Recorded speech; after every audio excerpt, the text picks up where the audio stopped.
Hello, folks. I'm Detroit Miracle. Yes, and indeed. Right now, I'm here to discuss that incident where a lady shot a man who she found under her daughter's bed. Yeah, I know I'm responding sort of late, but I wanted to see how this thing shapes up. I noticed that many people have different opinions on it, and those many people also have the same opinions on it. But first of all, I would say wrongs led to that particular shooting there. The mother told the daughter not to bring any men in her house anymore. You don't know who you would bring in off the street. You might bring in the most dangerous criminals. The mother was firm with that. She made it known to her daughter that that's a no-no. It's wrong. Don't bring any men in the house. Like, why is she bringing grown men in the house instead of 12, 13-year-old boys? That's not necessarily right either. But if the mother would have found a little kid under the bed, another 13-year-old, she probably wouldn't have had a problem with it.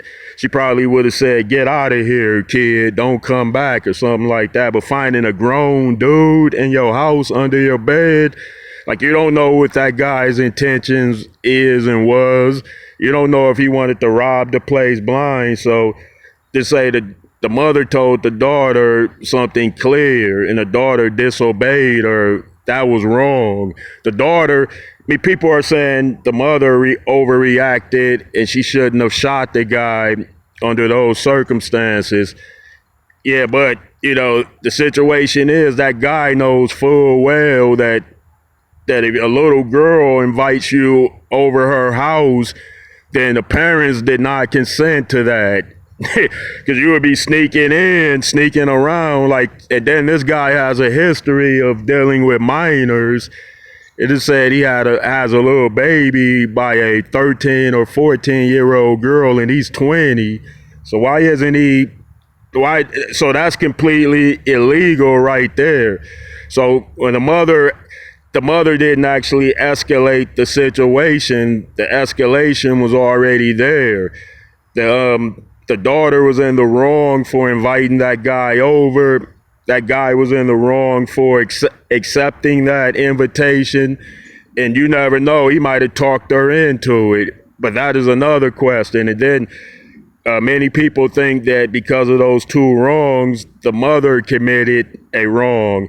Yeah, she could have probably held the gun on the guy and called the police, but you don't know what's going through people's heads under those circumstances. You don't know what they're thinking about. Did she presume or think that the guy might have had a gun, a weapon or something that he was reaching for, that he might reach for? Who knows what's going on up in her mind, but people are saying that the mother was totally wrong for doing that. But you got to see what led up to those particular events of him being discovered and then the mother walking him out and shooting him. The daughter should have never disobeyed him, and that guy shouldn't have never came in that house, period. You know the situation. If you come in somebody's house uninvited, you know it might happen.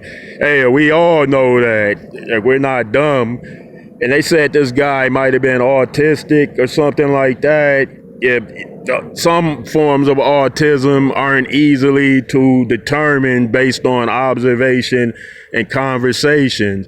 And other types of autisms are clearly recognizable and noticeable.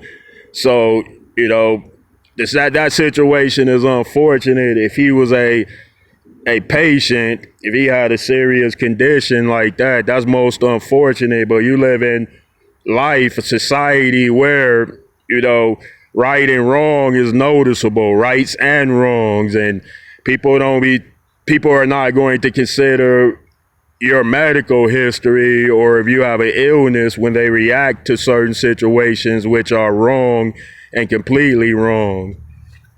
Yeah, folks, so I wanted to weigh in on that a bit. Okay.